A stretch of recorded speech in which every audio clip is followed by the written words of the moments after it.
Le jeudi saint, c'est le jour de la semaine sainte, de la semaine pascale, qui marque la fin de la période de carême. L'Évangile nous révèle que le jeudi saint, Jésus a partagé la scène avec les siens pour la dernière fois.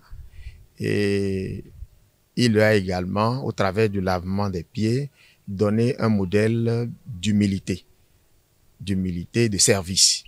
Car selon lui, donc, celui qui veut être le premier, le chef, doit être serviteur de la famille dans laquelle il se trouve. Donc c'est un jour important, mais c'est également le jeudi saint qui marque le début des 3 derniers jours que le Christ a passé sur la terre.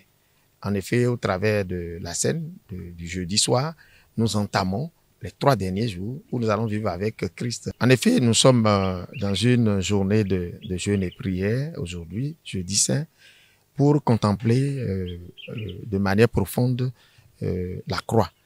Le thème autour duquel nous sommes rassemblés, c'est la spiritualité de la croix. En effet, au-delà du symbole, la croix est un appel. C'est un appel à l'esprit de don de soi. De don de soi. Dieu a tellement aimé le monde qu'il a donné son Fils unique, afin que quiconque croit en lui ait la vie éternelle. Un esprit de sacrifice aussi. En contemplant la croix, nous découvrons que nous ne pouvons parvenir à la gloire que par la croix. Il y a pour toute chose un prix à payer. Et parfois même, le niveau de gloire auquel vous parvenez révèle le prix que vous avez payé. Pour nous sauver, pour sauver l'humanité tout entière, Jésus a dû offrir sa vie. Judas me paraît personnellement comme celui qui a conduit l'agneau à l'autel, comme un sacrificateur. Si ce n'était pas lui, ce serait quelqu'un. Peut-être là où on peut essayer d'étudier un peu sa vie, c'est que Judas avait une certaine faiblesse. Il avait une certaine faiblesse. Souvenez-vous, lorsque cette femme, Marie, a amené du parfum de grand prix et en prélude à la sépulture du Christ, elle a nettoyé les pieds du Seigneur avec ce parfum de grand prix et avec ses cheveux. Judas s'en est indigné.